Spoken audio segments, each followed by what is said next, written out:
welcome back everybody to the Bitcoin Business Bureau. I'm your host as always, LitecoinLeader, fresh off of a haircut as I get ready for the holidays and for the Matrix movie today. So that's my big event for the day. But before I get to that, I wanted to share a video and I wanted to play a little game like I like to play called What If?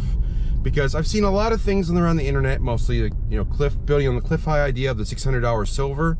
And I wanted to talk today about how it's possible to get to $600 silver, and then what does it mean when we're in a world with $600 silver? Because Cliff has also said you don't want to be in a world that has $600 silver. So first, let's play a little bit of what if, because I can't actually say some of the things I'd like to say on YouTube, but that's why I have a Patreon, and I can go there further. Again, sorry there's no AMA, but I am going to the movie. I'm trying to have a little bit of me time to run down the year and get ready to recharge for 2022. So, $600 silver. How can it happen? How can it be? How can it come to be? Let's first start with the what if part. What if we woke up tomorrow and silver was $600? What would that mean for the world? Well, first off, silver and gold would have a lot more purchasing power. So whomever who does that first would back the Catillon effect. And I'm going to link a video up here that I talked about recently, where about the Catillon effect, and also Max Kaiser from 2 years ago. I was looking at a video from what he's been doing, because I've been doing more homework on both, the economy and also like Veritasium and its influence.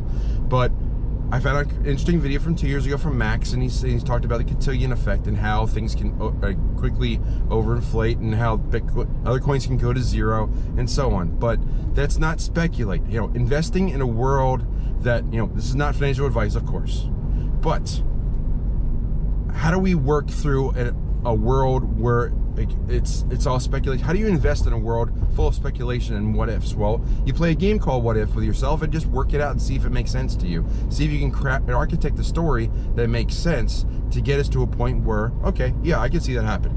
So, and then once you know that story, you invest accordingly to prepare yourself for that possibility. So, what if silver was $600 tomorrow? Well, first off, silver, roughly $30 now, spot price. I know some coins are higher, give or take a few dollars. I know it's lower than $30 spot, but if you try and buy a coin for 30 bucks right now, good luck with that, because it's going to be tricky, especially if you're doing shipping or whatever. Pawn shops you might be able to do pretty well, but $600 silver would take it from 30 to 600. That's a 20x, right? So again, not financial advice, but if you happened to put in, say, I don't know, 1 to 5% of your wealth, that becomes, let's say it's 5%. It's for easy math. If you put 5% of your wealth into silver, and overnight it went up by a factor of 20x, well, guess what? Now you've got something that's worth, it's worth a lot more. It's worth significantly amount more. So, and you basically moved your, sorry, I'm driving, so I'm trying to speak while I'm driving. All right, focus.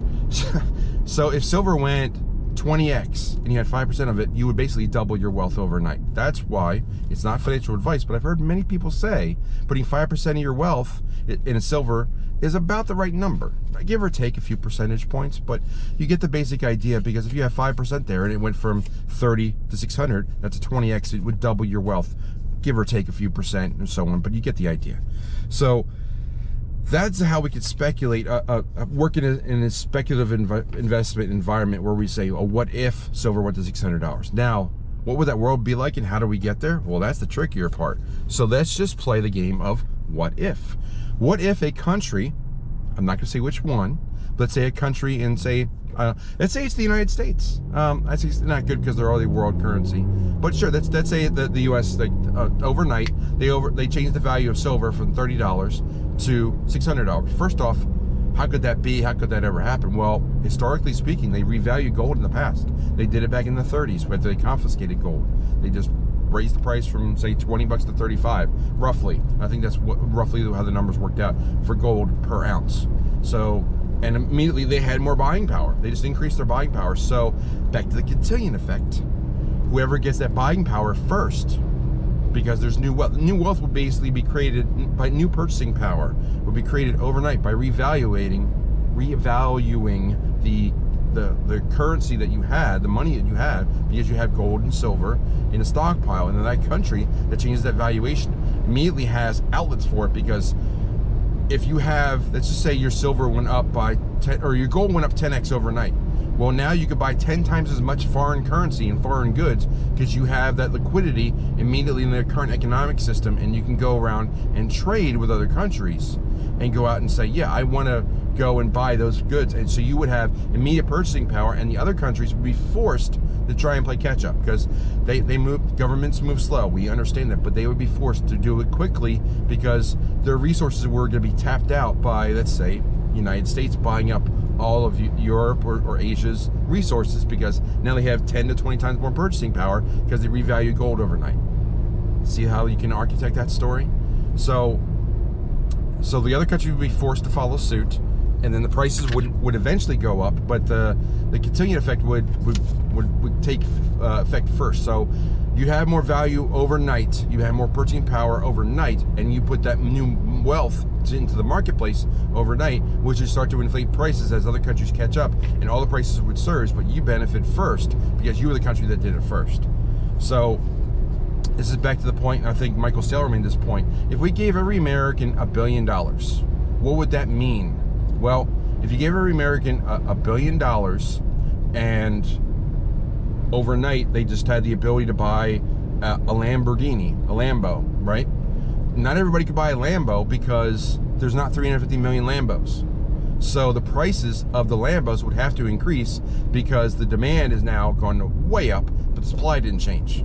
So basic economics, when demand goes up, supply doesn't change, price must go up because the resources are going to have to be spread around. Like if you've got 350 million people want these, say 1,000 cars, the prices of those cars have to go up to the point where only 1,000 people can afford them, because that's how you're going to work out the supply, and you're going to maximize your value for the product you have, which would be the Lamborghini. So that's how basic economics would work. So the Catillon effect would be the first one that has that purchasing power, can go buy that new asset, be it Bitcoin, be it the Lambo, or anything else that they do. So how can you work through this? How do you win in this environment? And that's the next and last point I'm going to talk about. We already talked about the 1 to 5%, not financial advice. But if you were to move your money or a portion of your wealth, and again, this is not financial advice, but let's just say, playing the what if game, how could you plan for this potential environment where precious metals just went up significantly overnight? Well, get some assets like those, get some precious metals, have some of that, so have some of your wealth in those, just to mitigate your risk and spread your wealth around to different asset classes. You could be in Bitcoin, you can be whatever else, you could be in real estate, or if you so choose, or stocks if you so choose, or crypto, of course, but spread it around and have that exposure to those different markets. And then you want to maximize your exposure to those assets you think are going to go up in these potential events, in a potential revaluation or a new economic paradigm. And then you also want to maximize your expenditures that are fixed. You don't want to diminish. You don't want to pay off things that have a fixed price. For example, a mortgage, a car payment, even a credit card payment. Well, with the credit card payments, you want to think things that have a fixed interest and fixed payment. So don't prepay your mortgage, don't prepay your car, don't prepay your insurance. Things that they may change the rates later on, but your mortgage isn't going to change because that's already locked in. You already got that done. Hopefully you don't have an adjustable rate. But if you have a fixed rate mortgage and you know your payment, just keep making those payments. Don't pay any extra, because you're going to benefit from a revaluation. Then lastly, maximize your exposure. Not financial advice, but in this particular what if you were to maximize your exposure to that fiat and loan and fixed cost. For example, if you had a home equity line and you took out a home equity line and that was, say, 7%, and it seems like a lot because mortgages can be 2, 3, 4% these days. But if you had a 7% home equity line of credit and put that money in the bank, or put that money into an asset like a precious metal or a cryptocurrency, something you think is going to hold its purchasing power, its value over time, that's what I would recommend doing. Not financial advice, but that's just playing the what if game. So that's how you win those markets. You get those assets you think are going to go either up significantly or hold their buying power, and just, you don't want to you don't want to pay off the things that are fixed price debts. Like if you have a mortgage payment that's say $2,000 a month, there's no reason to pay that off, because if $2,000 becomes the cost of a postage stamp, so be it. That's now your mortgage is a postage stamp. So keep all those things in mind. So that's what I wanted to talk about today. That was the game of what if. Please leave a comment. Let me know what you think. What do you think about the $600 silver world? What could that be like to you? Because it's going to be tumultuous for sure. Like, governments are going to have to rebalance everything. Prices will inflate. The only way to protect yourself is to have the asset you think is going to revaluate, or something that's going to be tradable for like-kind value, like a cryptocurrency or gold or silver or another precious metal. That's how you would win that what-if game. So, with all that said, I'm going to close the drawer in the bureau, say follow the leader, and I'll let you know about the Matrix movie tomorrow. And I'll see you next time. Take care.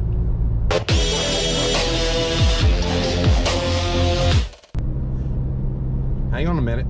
I almost forgot. So, how could a country, or why would a country do this overnight? I forgot to mention that part. So why would a country, theoretically speaking, revalue their gold or silver overnight? Well, first off, it's going to give them a lot more purchasing power, and second, it allows them to settle debts if they so choose much easier, because their purchasing power. So that makes their dollar worth, say, 10 to 20 times as much as it was the night before. So all their debts go down the same ratio. So if they owed $1 trillion, now that $1 trillion is like 10 times less painful if their currency is going, as their purchasing power is going up a factor of 10. So if they were in a debt crisis, or if they owed other countries, or they owed other entities a lot of money, or if they had issues with balancing their own books, this would be one way to do it, and to lower the impact of a debt, because their purchasing power of their assets now goes up. So just wanted to close with that and wrap it up for sure, because that's why a particular country, say one in Asia that has a certain real estate and financial crisis going on, may actually cause this to happen across the globe by revaluing their currency against gold or silver. Theoretically speaking, this is why Cliff would say $600 silver is not a world you want to live in, because now all the currencies are going to hyperinflate by a factor of 10 or 20x overnight. And then all your purchasing power is going to be lost overnight, rather than the bank bail-in, which I've talked about before, where in countries like, I forget which one, it might have been in Colombia or Venezuela, where they just overnight you had 10% of what you had the night before. Instead, what they do is they just revalue everything and increase the purchasing power of the gold or the silver by 10x, rather than so basically, in effect, it's deflating the value of your currency. The same thing. So rather than taking you from $100 to $10, they make your $100 buy, it's only 10% of what you could buy before. So just wanted to wrap up that thought, try to give them a little bit more clarity. Again, if anything's not clear, leave a comment below. Use a hashtag silver, and we'll talk about it. So, lots said today. Now I'm going to close the drawer on the bureau and say follow the leader, and I'll see you next time. Take care.